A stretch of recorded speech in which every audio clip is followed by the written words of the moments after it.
Hey, hello, howdy, how you doing? First things first, I am not a speedrunner, but I do love StarWars Battlefront 2, and something that's been requested almost 500 times in the last 2 months is that I should try speedrunning the game.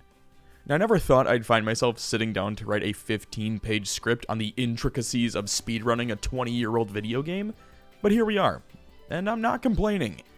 Now, when I streamed the entire campaign Deathless playthrough, it took me about 3.5 hours to beat the entire campaign leisurely, including the space battles.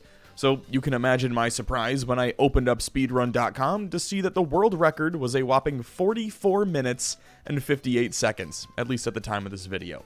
Absolute insanity.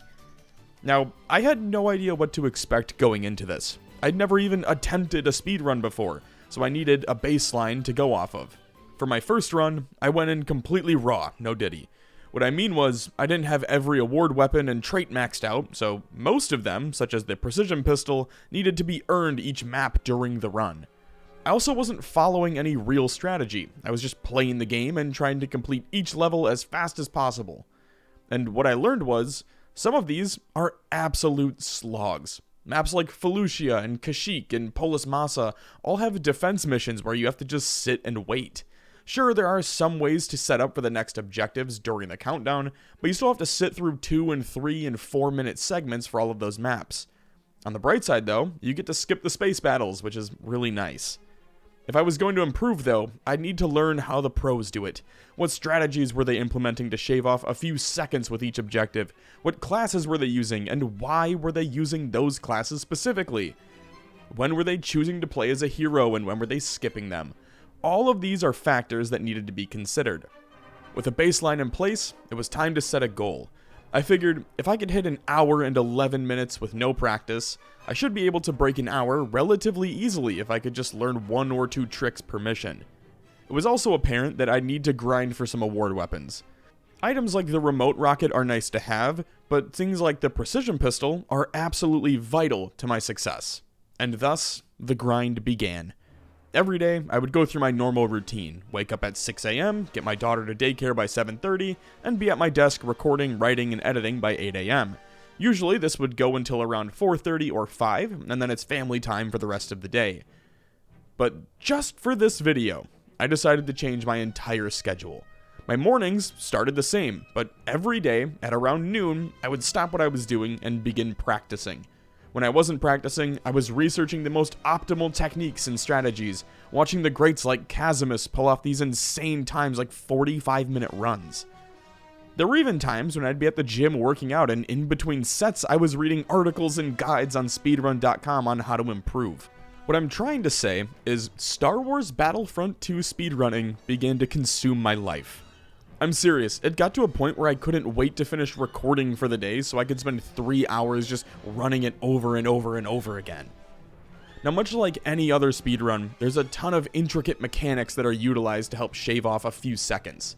Many of these are exploits and bugs in the game that are all acceptable in the speedrunning community. Some are more famous than others, like the backwards long jump in Super Mario on the Nintendo 64, or that Skyrim technique where you get out of the map at the start of the game. So at this point, I want to stop and explain some of the Battlefront 2 specific speedrun techs that have been popularized in the community, because I find them to be absolutely fascinating. For starters, the infinite sprint exploit. This is the big one, and arguably the most difficult, at least for me. So here's how it works. Every character drains stamina as they run, roll, anything like that. To activate the infinite sprint mechanic, you need to burn through your entire stamina bar, but right as it completely depletes, you need to press and hold your roll button. For me, that's my back mouse button. You also need to be sprinting while this is happening. The biggest difficulty with this mechanic is that you have one single frame to activate it, and it only remains active while you're holding the roll button. This is vital on maps like Hoth, Mustafar, Coruscant, and the Death Star, all maps where you need to retrieve an item and bring it somewhere. Aside from Hoth, that map is just insanely large compared to all the others. Now that's just for the normal foot soldiers, but there's also an infinite sprint glitch for Jedi. This one isn't utilized all that much, but to my knowledge, it's mainly tied to the first mission on Megiddo where you need to bring the sample back to the start of the map. To pull this off, you first need to master the infinite block glitch. According to the 10eb on speedrun.com, in order to do it, you must first perform the glitch as known as infinite block. It is very simple, requiring only that you hold the block button as your stamina starts to regenerate after being depleted. If done right, your stamina will freeze and you will remain blocking for as long as you hold the button. Once you're in this state, simultaneously hold both sprint and roll buttons while letting go of the block button. If performed correctly, you will start to infinite sprint. This may sound complicated, but it's incredibly easy and reliable. For whatever reason, this was one that I just really struggled with. I'm not even sure why though. Maybe it was just due to the extra step of having to use the infinite block glitch first? I'm just not sure. This was one of the techniques that I didn't really use in the run at all, mainly because my goal wasn't a world record, but to simply break 1 hour. Next up, we have the remote rocket trigger. To be honest, this was one that I didn't use at all, or even attempt to learn how to use. It's definitely meant to shave off 1 or 2 seconds in very specific instances, but it wasn't one that I was really too concerned with at the moment. If you're looking for a reference as to how it's used, I'd recommend Casimus's run where he does it on Megiddo at the very start of the attempt. For me, it didn't make a ton of sense to learn that right now since I was really just concerned with breaking 1 hour. So the focus was much more on cleaning up my mechanics, learning the objective locations precisely, and figuring out the best way to navigate each mission with a specific trooper. Last but not least, we have disabling the audio lines. This speeds up the ending sequences between finishing the final objective and the victory screen appearing, which can save you over a minute when you factor in every mission. Another honorable mention is the sprint jump technique. This is pretty common knowledge, and if you've played the classic versions at all, you've likely done it hundreds if not thousands of times without even knowing the name. All you do is burn your stamina by sprinting somewhere, but right before your stamina fully drains, you jump. This allows you to cover a little extra distance while your stamina bar dips below 0. It only takes a few seconds for it to climb back up to usable again, at which point you can repeat the cycle. Alright, we have our techniques. We've been told how to do them. Now what? Do we just jump into the campaign and brute force it? Well, you can, if you want. Otherwise, you can go to Mos Eisley and practice there. So, the true meta run, if you're going to submit your time, requires you to grab a save file from the site that has all the rewards unlocked by default. But I'm stubborn, so I wanted to use my own character. The only problem with that is, as we've discussed, he doesn't have every award unlocked yet. Now luckily for us, you don't need every award, but some, like the precision pistol, are practically essential. So what did I do to grind them out?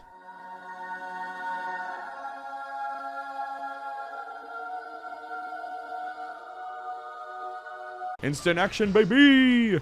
It's a lifesaver. The 2 medals I needed to pull this off were the Gunslinger and Marksman.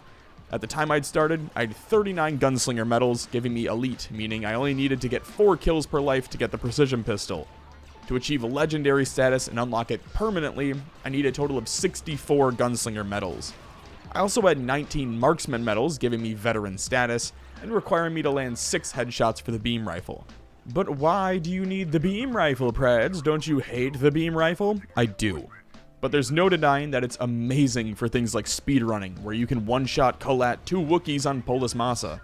The normal sniper won't kill an enemy with a stomach shot. The beam rifle will, which gives me more room for air when I actually need to fight. To achieve legendary and perma-unlock the rifle, I need 64 medals, meaning it's time to get to work.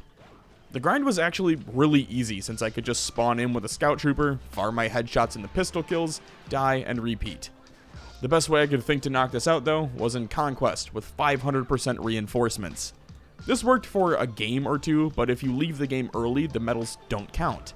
It's also worth mentioning that most of the time, the game would bug out when I died or respawned, and would sometimes keep me with both award weapons instead of cycling through them. So I changed my methods and went with Hoth on 50% reinforcements. This was enough for me to cycle a few times each game, with each battle only lasting about 5 minutes or so. When I got bored of that, I swapped over to Kashyyyk as the droid so that I could farm the Wookiees as well, which was netting me 3 to 4 marksman medals per battle.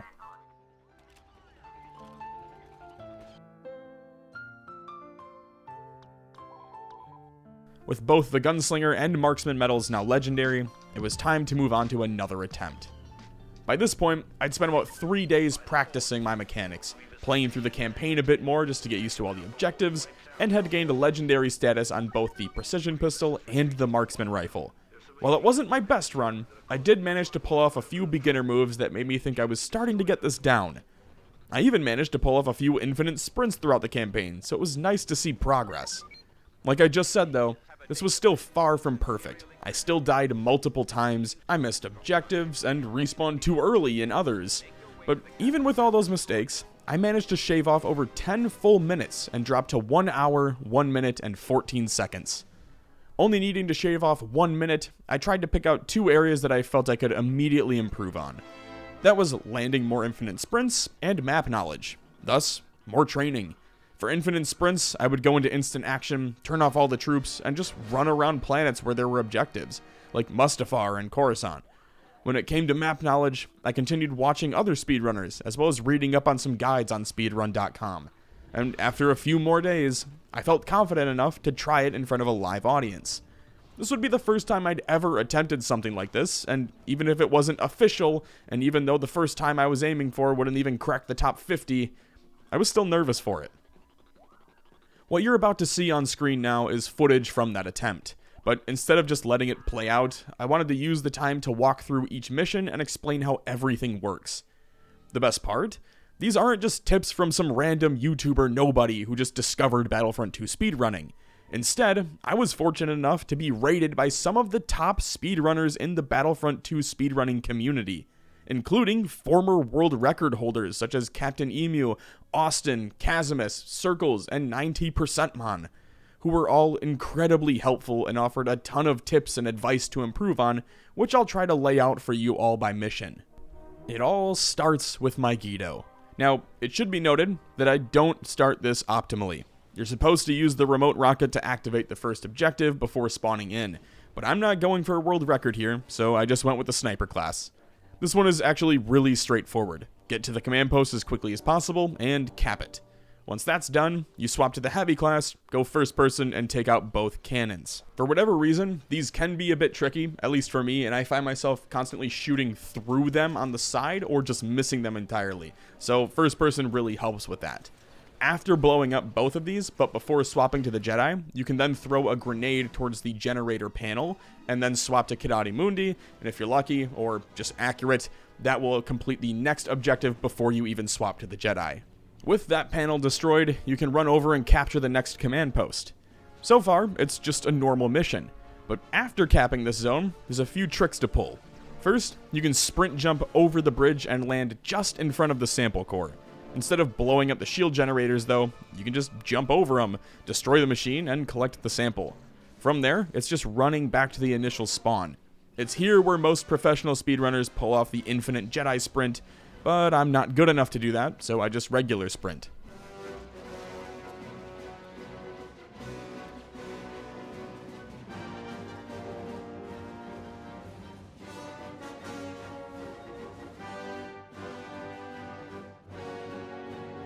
Felucia is the first map where you can really pull off some cool tactics, like placing landmines on the Accolade spawns and getting to the item drop before it spawns. For starters, you spawn as a heavy and place some landmines near the tree trunks. The pro gamer strat, once they spawn in, is to beam these ones with the rocket launcher, but I suck with that, so instead I like to opt for just placing landmines in their paths and watching them blow themselves up. It adds a few seconds, but it works for me. Now starts the defense of the ATTE. In a normal playthrough, you'd sit here and defend it, not realizing that it's actually impossible for the droids to blow it up. Because we know that info, we can actually just skip the defense portion and run all the way over to that downed LAAT gunship, where we can wait out the timer in peace. While you're waiting for the timer to expire though, you can go ahead and capture a hidden command post to prevent more droids from spawning in. It's by some crates on the opposite end of the map, but I'll have the path play out on screen for you now. Once that's done, you can spend the rest of the timer trying to pull off an infinite sprint, and then run around the map until the timer expires. Right before the timer expires though, you want to make your way back to that LAAT gunship that's downed, because that's where your next objective will spawn in. If you time it right, you can actually pick up the objective without breaking the infinite sprint, and run it all the way back to that command post you captured at the start of the mission.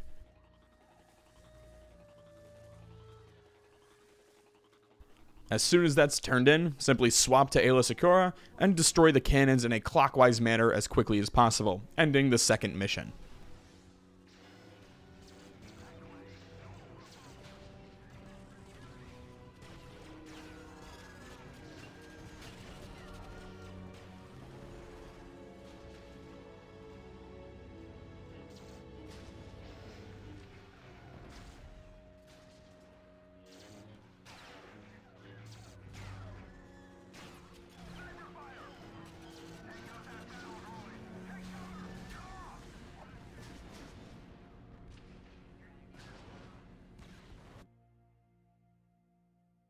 The third mission, Kashyyyk, is also a ton of fun. It's recommended to spawn in as a sniper class, but I prefer the engineer, and I'll explain why.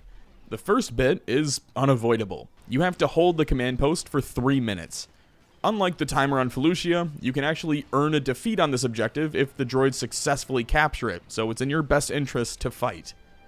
When there's about 30 or 40 seconds left on the timer, you can head on back to the sea gate and stand next to the stairs.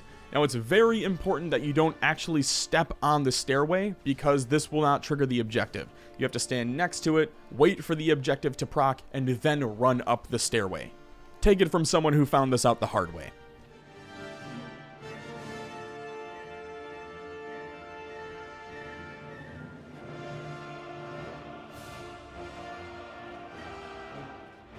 With that out of the way though, you're now tasked with defending the refineries in the back of the map. This is why I prefer to rock an engineer.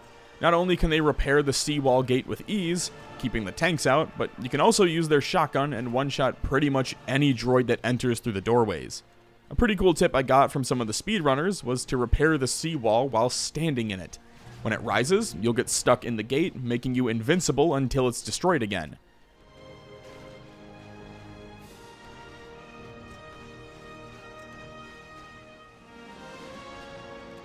Here's where you can shave off a ton of time though.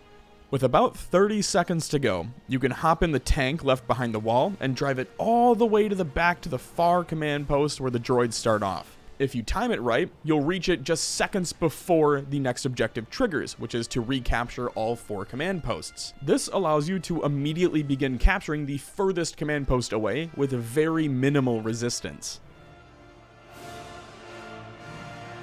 From there, swap to Yoda and finish capping the other objectives.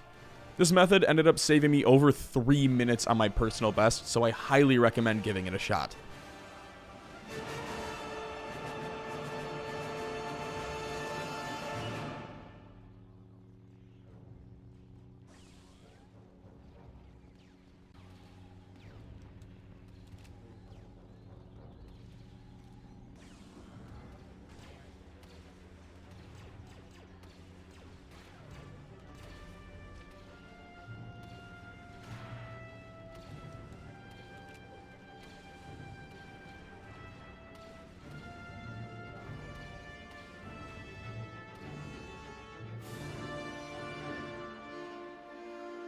Utapau is fairly simple.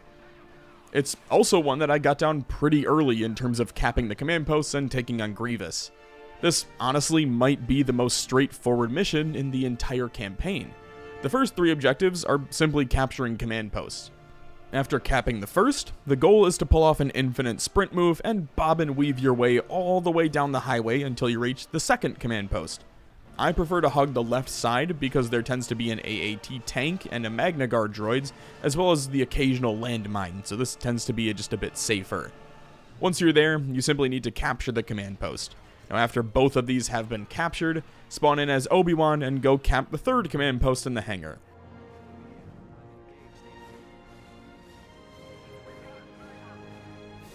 But just before it finishes, start moving your way towards the end of the hangar.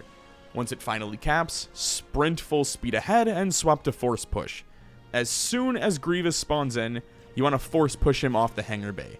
This will let him free fall to his death below. Next up is the 2 cannons on each side.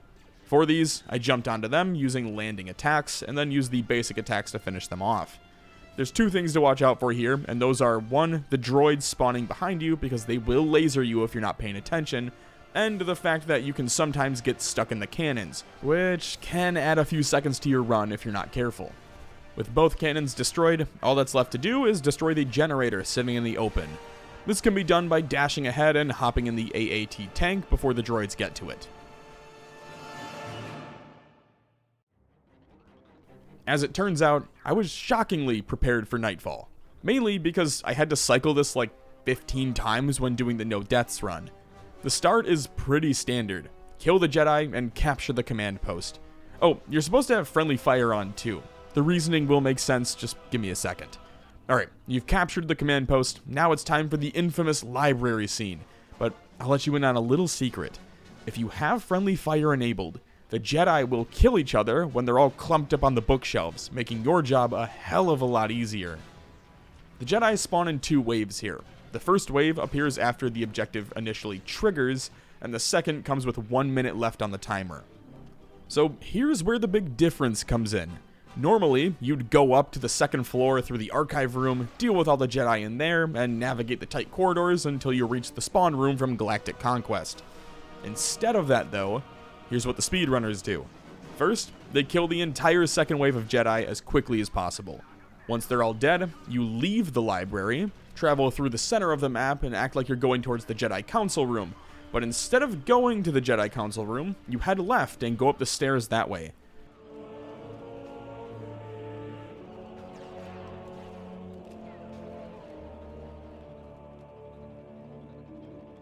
Once you grab the holocron, you're supposed to hit an infinite sprint and run back through the center of the map all the way back to where you initially spawned in.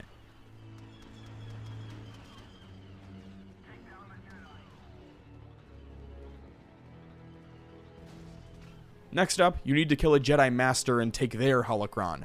This is another pretty easy task that I managed by spawning in the Jedi Council room, then hugging the left side of the hallway to catch the Jedi Master as he spawns in. He can be killed easily by doing that force choke strat where you can force choke, then swap to a saber throw while the Jedi is locked in that animation. This brings us to the final objective. Simply find and kill the other 3 Jedi Masters. My method was, once again, the force choke and saber throw trick. If you do happen to die as Anakin, you can either rely on the precision pistol or go as a heavy trooper and land a rocket blast.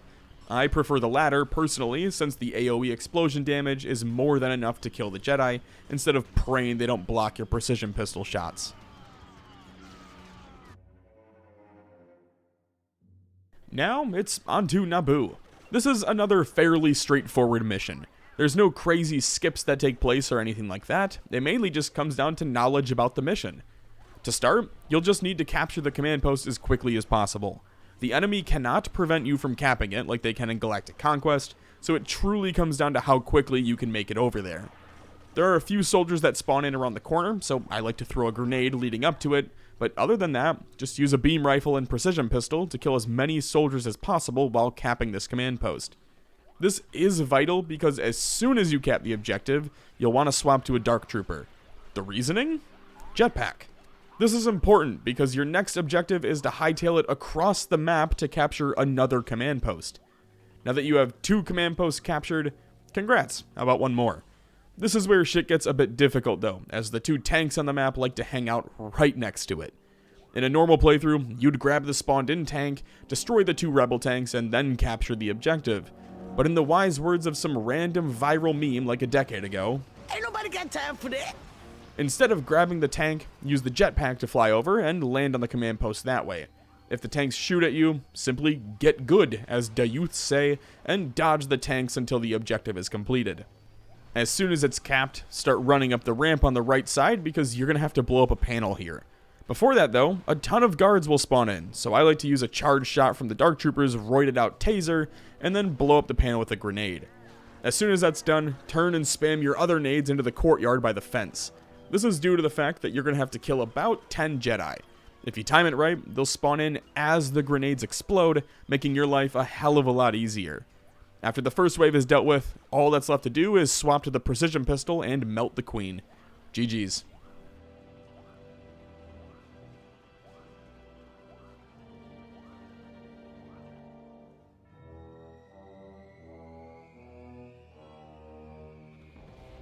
Mustafar is a big old pain in the ass, but after 5 or 6 attempts, I think I got this down. Most of the troops in the beginning portion can be flat out avoided, as in you can run right past them and into the command post. I prefer to stay as an engineer here because it's what I'm most comfortable with, but the typical speedrun strat is to be using a clone sharpshooter because they run faster. As soon as the first CP is capped, you can turn and sprint out to the lava bridge and capture the second one. It's important to remember here though that there are a few droid snipers in the upper right. I always like to kill them first because it only takes one lucky headshot to end your run. With the second command post capped, you push onward to the third command post at the base of the stairs. Be careful here though, because Magna Guards and Engineers can spawn in close proximity of you, and if you're less than full health, they can also one-tap you. Next, it's destroying 2 consoles in the war room. The typical speedrun approach is to swap to a Dark Trooper and use grenades, but once again, I prefer to use the Engineer here because it's a guaranteed explosion with 1 charge, instead of relying on some RNG from your teammates on the second table. With both of these destroyed, immediately turn and run into the conference room to pick up the beacon. This needs to be brought all the way back to those giant metal prawns that Obi-Wan and Anakin fight on in Revenge of the Sith. This is also where that infinite sprint mechanic comes in handy, though I'm still ass at it, so I opted to sprint jump and roll instead. Now all that's left to do is fight Geyser Delso. The recommended strat is to use a heavy trooper and throw a landmine, but I used a sniper, lasered him with the precision pistol, and then swapped to the beam rifle to finish him off.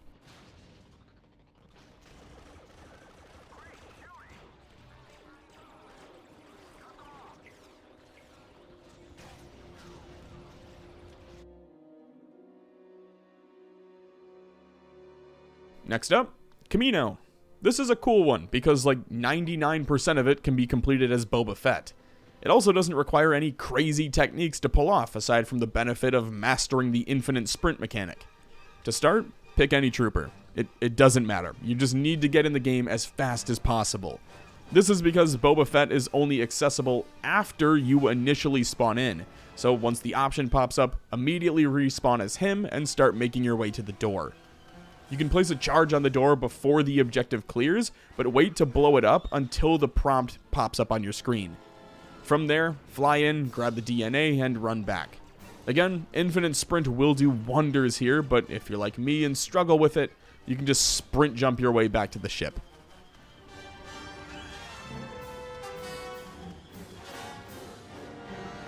After dropping that off, pretend you're in a Chinese apple sweatshop and jump off the ledge. But just before kissing the ocean, hit your jetpack and fly over to the center command post.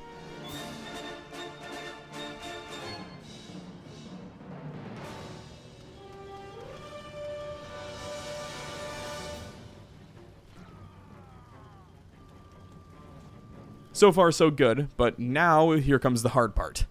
You have to destroy 5 cloning consoles, and it is vital that you go through the center door. I'm just kidding, it really doesn't matter all that much. They both lead to the same place, but I always used the left door, but literally every speedrunner in the stream chat told me to do the center door, so trust them on this one, not me. After blowing up all of the consoles, I used to head out as Boba Fett and try to take on the gunships with just the wrist rockets, but that's stupid. It's so much easier to just respawn as a heavy trooper and then use your rockets to blow them up instead. Now it does need to be said that one rocket alone won't blow up the ship, so after you fire a rocket, swap to your precision pistol and land a few more shots to blow up each one.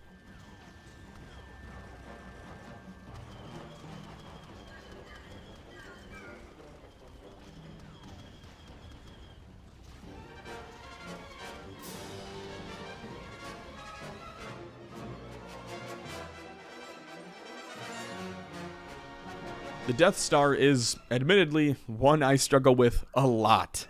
But it's mainly due to having to remember when to respawn at a command post and when to just run to the next one to swap units. Oh, and of course remembering which units to swap to. It's also another map that you can use the remote rocket for in order to trigger the first objective and start the defense timer a few seconds earlier. During the initial defense portion, I copied Casimus's strategy of pushing the rebels back into the prison block until the second wave begins to spawn in at the opposite hangar. Once that happens, I death cycle and respawn at the ship to push back the rebel squad. To my knowledge, this only happens once, so after they're dealt with, you can fight your way back to the prison block to prepare for the next objective. It is worth mentioning here, though, that the rebels can and will take the command post in the hangar if you completely abandon it. So, don't let them do that. The second objective is to simply capture the command post. It's very simple and only takes a few seconds if you're able to prevent any rebels from spawning in. I didn't do it live, but looking back at the footage, you should probably swap over to a Dark Trooper after repelling the rebels before you run back over here. Otherwise, you can swap after capturing the objective, but it takes a few seconds to do that, and those seconds are crucial here because now you have to chase down and kill an escaping rebel. On Casimus's former world record run, he used a Dark Trooper to glitch out of the map and fly over to land directly on top of the rebel soldier as they spawned in, but I'm not that good, so instead, I just aimed down and spammed the jetpack down the prison hallway, then swapped to the precision pistol and melted the retreating soldier. You then have to return the plans to the prison cell. But the game wants you to run back through this same area after this is completed and loop around to the super laser. Don't. Instead, keep running back towards that open void area and use the jetpack to jump to the right. This allows you to enter the super laser room from the back and saves like 30 seconds compared to the normal route. Once you're in here, simply capture the objective.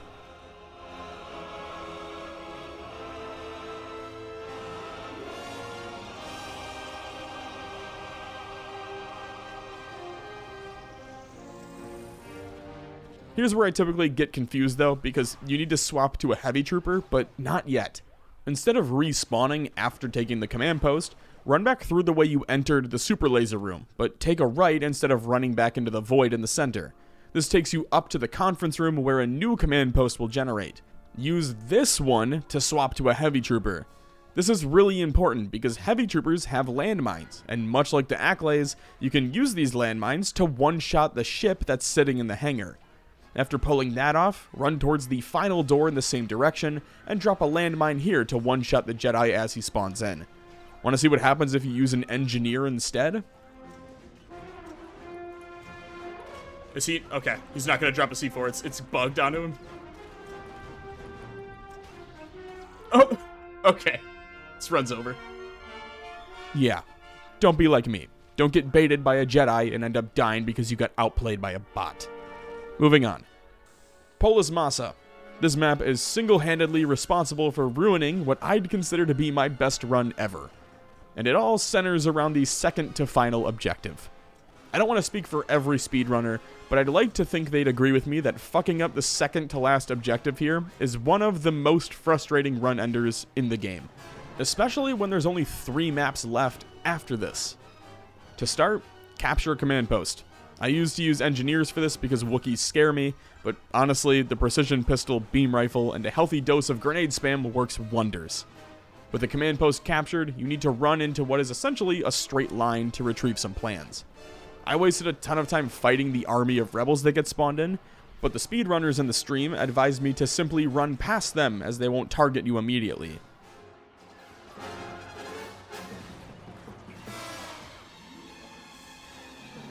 Bringing the plans back to the first objective triggers a defense portion. If you trust yourself with remote rockets, you can fly one back through the tunnels in a crazy obstacle course to trigger reinforcement spawns as early as possible, preventing the rebels from capturing the far back command post there. If you don't trust yourself with the rocket, you can sprint over there to manually trigger them. This is risky though, as it involves leaving the command post unguarded and risks the rebels retaking it, causing a defeat. With about 30 to 40 seconds left on the objective, it's time to get risky. You can either respawn at the first command post or run all the way back yourself, depending on how much time you have. Hop in the tank in the hangar and drive it over to the opposite end of the base. Hop out and place a jetpack on the center of the console. I'll say it again, the center of the console. If you try to cheat the system and place it on the side, it won't be enough damage to destroy it. Drop. Respawn.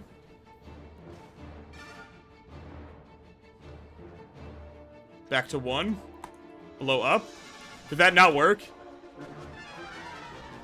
Are you fucking kidding me? That didn't work. It was on it. It was on it. What did I fuck up? It's gotta be on the center.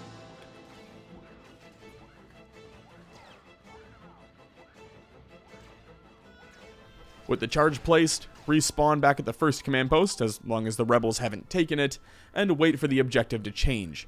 Once prompted, blow up the depth charge that you placed on the center of the console, which will explode the panel and prompt you to begin capturing the final command post, which you're already standing on top of.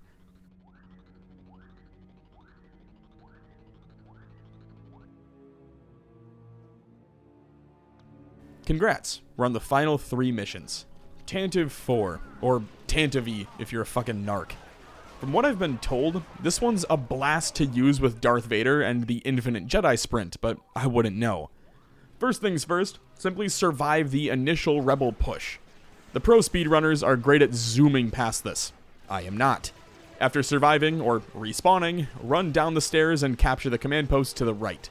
I think the goal is to run past all of the troops before they die, because if you let them die, they all decide to throw a tea party in here, and then you have to deal with like 50 troops in a small storage closet-sized room. Anyway, with the command post captured, don't switch to Darth Vader, but instead use your precision pistol and beam rifle to run in and blow up the 5 security consoles. Only after you blow up the consoles should you swap to Darth Vader. Spawn in at the command post you first captured, not the original spawn room you start the mission in, and use Darth Vader to jump onto the catwalk, grab the objective, and bring it back to the room you destroyed those panels in.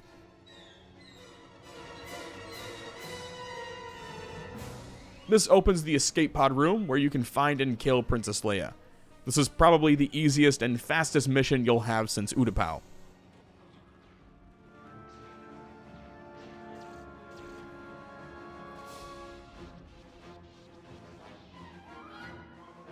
Yavin 4 can be hit or miss. The big goal at the start is to cap the first objective without dying, which sounds easy until you look out to see 35 Wookiees and rebel smugglers steamrolling through everyone.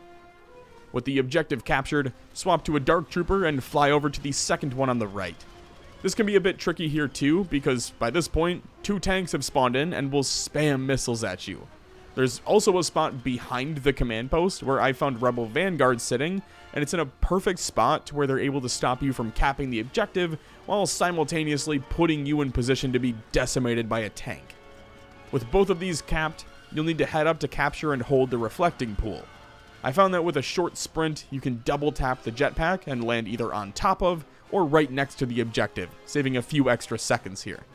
This one's actually really easy to hold as well, since you can just hide on the bridge where tanks and turrets can't hit you, while simultaneously using your precision pistol to snipe anyone who enters the objective.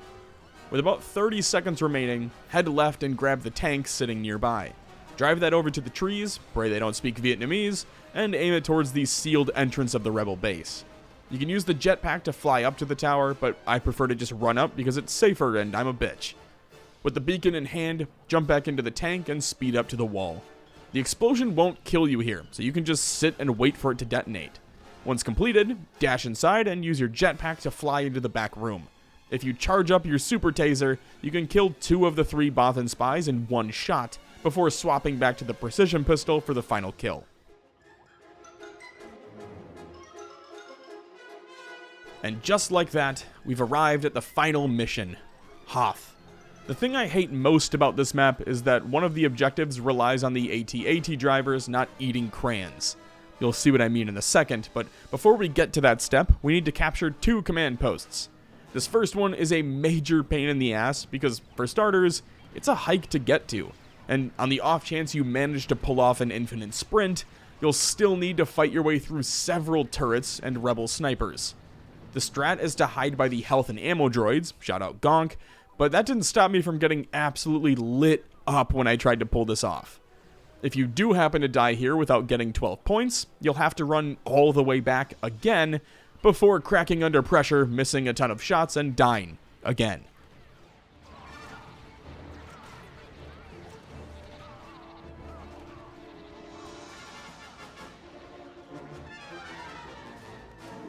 With the first command post captured, you need to cover like a third of the map on foot, so try to pull off another infinite sprint or just jetpack spam your way to the pillbox.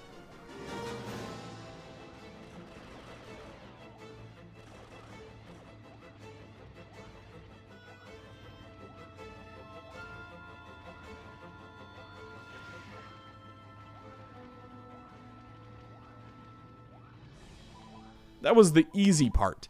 After both command posts are captured, respawn at the AT-ATs. Here is what I was referencing at the beginning. Because, for some reason, the drivers love to just practice pulling off 360 YY no-scope cannon blasts. And by that, I mean I often find them turned completely around and in no position to shoot the shield generator. So not only do you have to use them to burn down the generator, you need to spend 15 to 30 seconds simply turning them around to get them in a position where they can even hit the shield generator. After skipping the cutscene, you need to respawn at the destroyed generator and look for the Tanta. There's usually rebels on it, so try to kill them before they run away, and then GTA the creature and ride it up to the hangar in order to capture the 4th objective.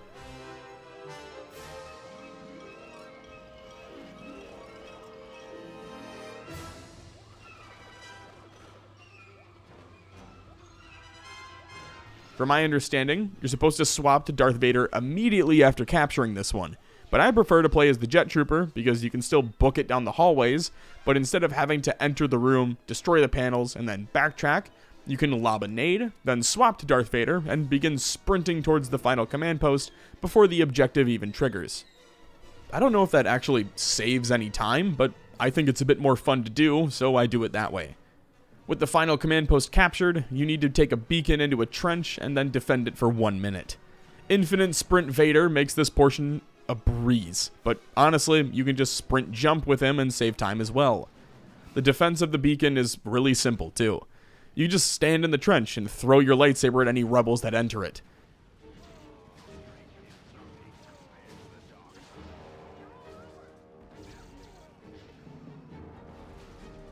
When the final victory screen shows, you can lean back in your chair and pat yourself on the back.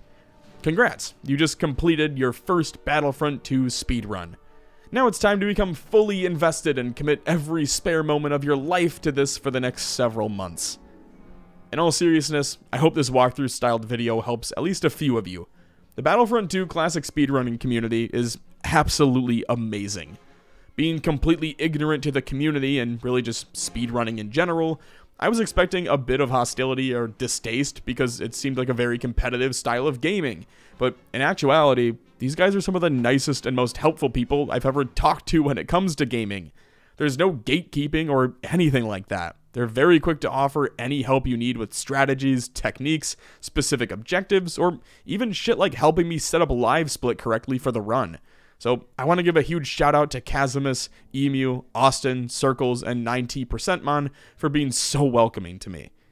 I've gone ahead and linked their respective channels down in the description of this video, so please go check them out. I also want to give a special thank you to the Teneb. They're the author of the Any Percent Beginner Guide up on the site that I used to learn and practice a lot of the missions and techniques with that were all used in this video and stream. For anyone looking to get into speedrunning Battlefront 2, I've gotten permission from the guys to link their community Discord down below, so if that's interesting to you and you want to give it a shot, I highly recommend joining and introducing yourself. With that though, I'm going to go in for a few more runs and try to break 50. Thank you all so much for watching. I appreciate you all, stay classy, and thanks for stopping by.